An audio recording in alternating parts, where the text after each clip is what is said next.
Disclaimer. In preparation of this video, materials have been taken from different online sources in the shape of books, websites, research papers, and presentations, etc. However, the instructor does not have any intention to take any benefit of these in her/his own name. This lecture is prepared and delivered only for educational purposes and is not intended to infringe upon the copyrighted material. Sources have been acknowledged where applicable. The views expressed are presenters alone and do not necessarily represent actual author or the institution.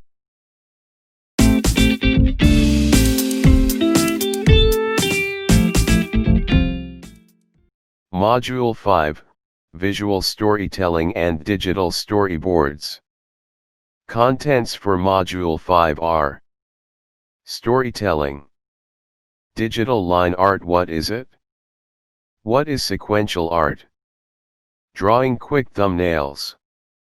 Objectives for Module 5 are: understanding basic principles of telling a story through pictures. Understanding why line art and thumbnails are important in storyboarding and how to do it. Number 1, storytelling and why it is important to brand marketing. Number 2, line and line art. Number 3, drawing sequential art.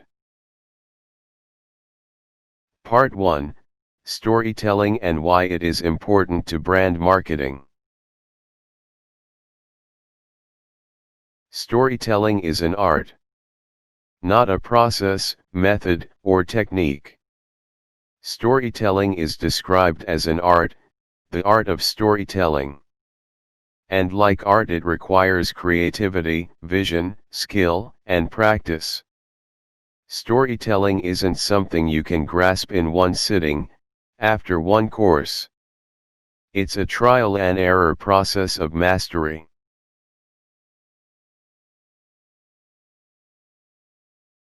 Let's explore visual storytelling as a marketing technique for brands. Once upon a time, the first story ever was told. Someone killed a yak and was very proud of it. The invention of books, radio, and cinema changed the course of storytelling. Stories were no longer contained by word of mouth and could reach the masses. To marketers, the first great milestone of storytelling arrived when the visual impact of cinema was combined with the massive reach of radio. Stories were told across entire nations with little breaks in between. Advertisers filled these spots with commercials. The problem was, unless you owned a broadcasting company or owned a company who could afford it, commercials were not an option. Though great technology existed, most could only tell their stories to those around them. The great equalizer arrived in the form of the Internet. It was a medium where anyone could tell stories to millions of people around the world. The problem with such an accessible medium is that attention spans are dwindling and the amount of content is endlessly rising. More so than ever before, we have to find the best stories and tell them right. How do we do that? What is storytelling? This isn't a checklist for what storytelling must be. There are an infinite number of stories and just as many ways to tell them. However, most great stories would follow these guidelines. Storytelling is useful info in a narrative. What motivates your team? What your brand stands for? About your customers. Emotional and engaging. A beginning, a crisis and a resolution. An interaction between your customers and your brand. Storytelling isn't any 10.000 word article. Your sales goals. An advertisement. About your brand. Boring. Something cool that happened. A sales pitch. What will storytelling do for my brand? Storytelling takes time and expertise, so why bother? Because storytelling will do wonders for your brand, here's why. Your customers will more strongly feel a shared identity with your brand. Success stories including good old happy endings get closely associated with your brand. What would otherwise be regular content marketing is made entertaining and infused with emotions. Active image boosting becomes much less intrusive. In other words, storytelling can be a palatable way to toot your horn. Why storytelling works explained with science. People love stories. They appeal to the emotional, decision-making bits of our minds in ways facts and figures can't. They aren't quite magic though. Here's the science. Customers primarily use emotions, feelings and experiences, rather than information, brand attributes, reachers and facts, when making purchasing decisions. The heart got to the dollar yo. Emotional response to an ad has a far greater influence on a consumer's intent to buy a product than an ad's content. The ratio of emotional response to content was 3:1 for TV advertisements and 2:1 for print. Brand loyalty is most influenced by positive emotions towards a brand rather than trust and other judgments based on brand attributes. Our brains are always searching for stories, that's why we spend a third of our waking hours daydreaming. The only time we stop is when we have a good story to occupy our minds. It's easier for people to remember stories than cold, hard facts. This is because the human brain does not distinguish between hearing/reading a story and actually experiencing it. In both cases, similar neurological regions are activated. Finding your story. Brand storytelling is less about crafting a story than it is about finding one. No matter how boring a brand may seem, there's a story in their product line or value system waiting to be told. You've just gotta find it. First, define your brand. To tell a story as a brand, you'll need to define these 3 things. What do you offer? What is the market need you are addressing? Who's your brand for? Your customers are who you're crafting your story for. You'll need an in-depth profile of your customers. A good start would be asking these questions. Why did your customer buy from you? What drove them to start searching for a solution? How did they find your brand? What questions did they have? What emotions drove your customers to make their purchase? Why is your brand different? This is not a list of features. Instead, list insights into your team, what you value and what you believe in. Next, understand your customers. If you want your story to make an impact, you'll have to base your story on your audience and what motivates them. You'll need to know your target market inside out and align your brand with their deeper interests. This means knowing what your target market wants out of life, their goals, dreams, and aspirations. Now, find your hook. What makes you different? What customers want? What you do? Your hook is an overarching theme that governs your entire story. It's representation of what your brand is and stands for. Look into the overlap between what your brand offers, what makes it different, and what your target market wants. That's where you'll find your hook. Fish for your story. Once you've figured out your hook, all you need to do to find your story is to ask your customers to speak for themselves of the subject. The best stories often come from customers. User-generated storytelling is credible, it actually happened, easily relatable, and means you wouldn't need to write much at all. You could use their stories as they are, or spin the plots and insights you gather into fictional stories based on reality. Telling your story. Once you've found your story, it's time to tell it. The goal here is to tell your story in the most memorable and impactful manner possible. Be authentic. Above all else, consumers trust authenticity. Stay true to your brand message in your storytelling. If possible, use real details like names, settings, and outcomes to make your story more authentic. Cast the right characters. Every story has its heroes and villains. In brand storytelling, villains should be problems or needs your consumers face, and your hero should be your brand's solution to these problems. Pick a hero your audience can relate to and personifies your brand values. This is the secret to immersing your audience in your story. Identifying with your characters is how consumers identify with your brand. Use sensory triggers. Our brains recall information better when we associate it with a sensory experience.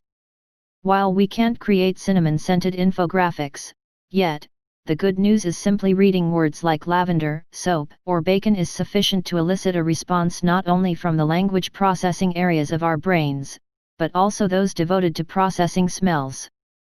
Similarly, metaphors like the singer had a velvet voice or the knowledge in this infographic is flowing into your mind like a silky river of milk activate the sensory cortex.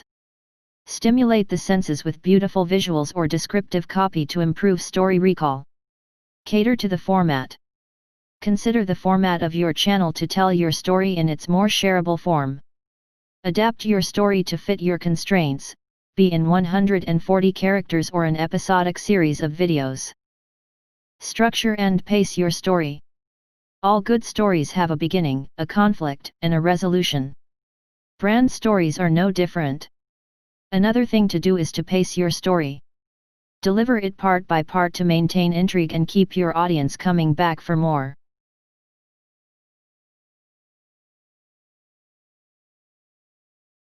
Part 2, Line and Line Art Drawing. The famous quote by the painter Paul Klee, "A line is a dot that went for a walk," expresses the idea of the journey and the movement from one point to the other, which creates the line. The line is one of the 7 elements of art, along with shape, color, texture, form, value, and space.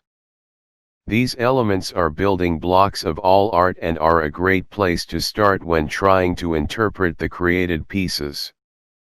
The 7 elements offer insights into the artist's unique style and are fingerprints of the individual expression of the author.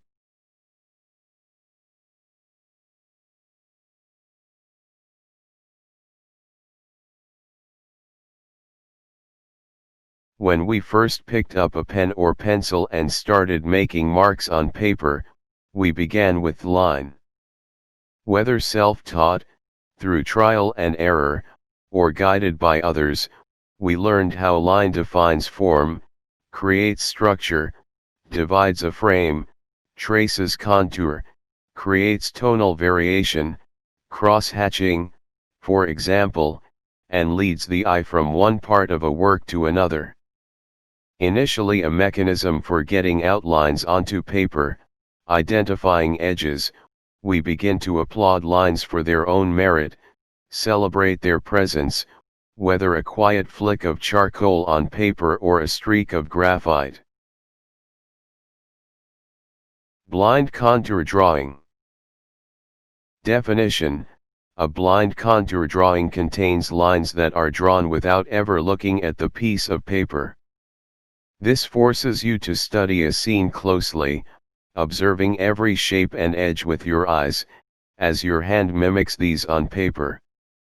The aim is not to produce a realistic artwork, but rather to strengthen the connection between eyes, hand, and brain, a reminder that, when drawing, you must first learn to see. Gesture drawing, timed drawing, or movement drawing. Definition: a gesture drawing is completed quickly, often in short time durations, such as 20, 30, 60, or 90 seconds, using fast, expressive lines, without the use of an eraser. Gesture drawings capture basic forms and proportions, the emotion and essence of a subject, without focusing on detail. Due to their rapid completion, they are a great way to record movement and action, as well as increase your drawing speed, confidence, and intuitive mark-making skill. Continuous line drawing. Definition: a continuous line drawing is produced without ever lifting the drawing instrument from the page. This means that, in addition to outlines and internal shapes, the pencil must move back and forth across the surface of the paper, with lines doubling back on each other, so that the drawing is one free-flowing, unbroken line. Continuous line drawings work best with in-depth observation of your subject, without interference from your thinking mind. Contour drawing. Definition: a contour drawing shows the outlines, shapes, and edges of a scene, but omits fine detail, surface texture, color, and tone. The illusion of three-dimensional form, space, and distance can be conveyed in a contour drawing through the use of varied line weight, darker lines in the foreground / paler lines in the distance, and perspective.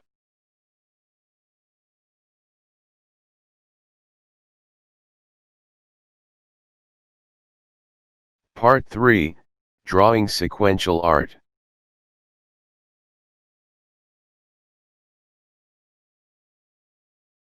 Sequential art is an art form that uses images placed in sequence for graphic storytelling or to convey information.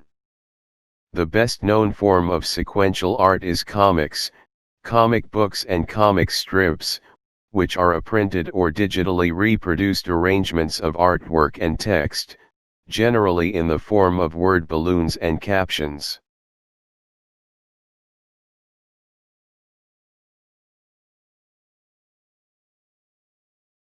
Drawing sequential art is done by taking a piece of action or movement and telling a visual story frame by frame.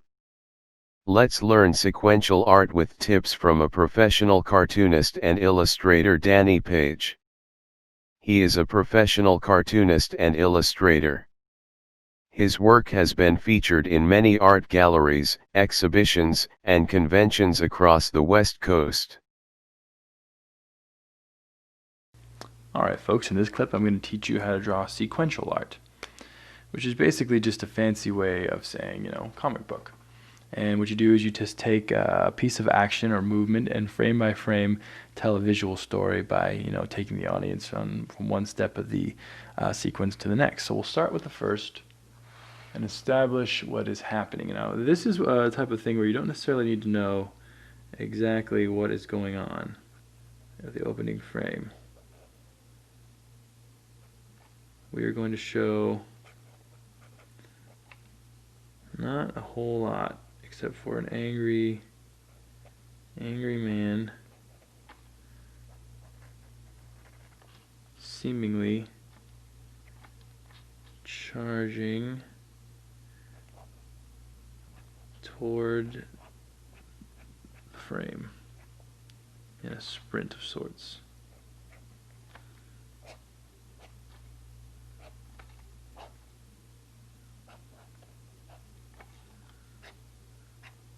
So that would be considered frame 1. Frame 1 is establishing there is a man sprinting towards the frame, towards the audience. Now at this point we cut to a wider shot and show him now in his sort of a wind-up position.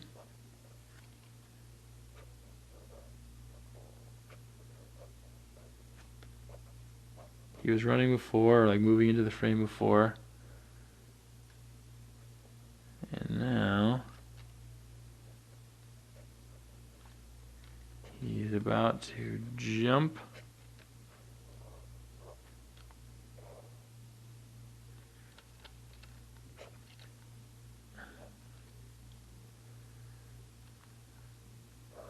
And there are myriad of ways you could do this. Obviously, you can come up with all sorts of different designs. What we're going to do is we're going to show him leaping up this way and use a motion path to kind of show exactly what he's doing in this sequence. So he leaps up at this point. And we're going to show what he's doing. He's about to leap up and totally knock the stuffing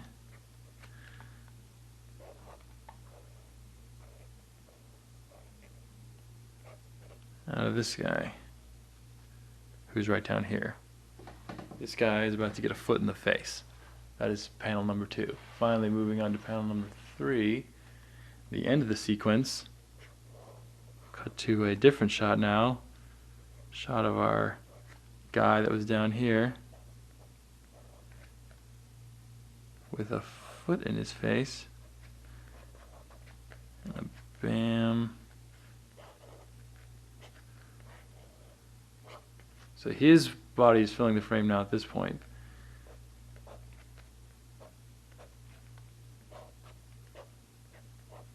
And we have our other guy. Up in this corner here. Basically, we're using all of the frame here to tell this story. We're not just, sticking to the boring angles. We're like really using the frame to the fullest. And that is really what you ought to do when you're creating your own graphic novel or sequential piece of whatever, is use the entire frame. I mean, granted, this is not very neat. This is obviously sloppy, but you can see what we're trying to do. We're really trying to call attention to the kick itself. This is about the action. We started out in this panel with our character establishing that he's running or angry about something. He makes his move here, he jumps up, and then bam, guy gets a boot in the face. And that is how the sequence unfolds, and that's how basically you design sequential art. And like we focus purely on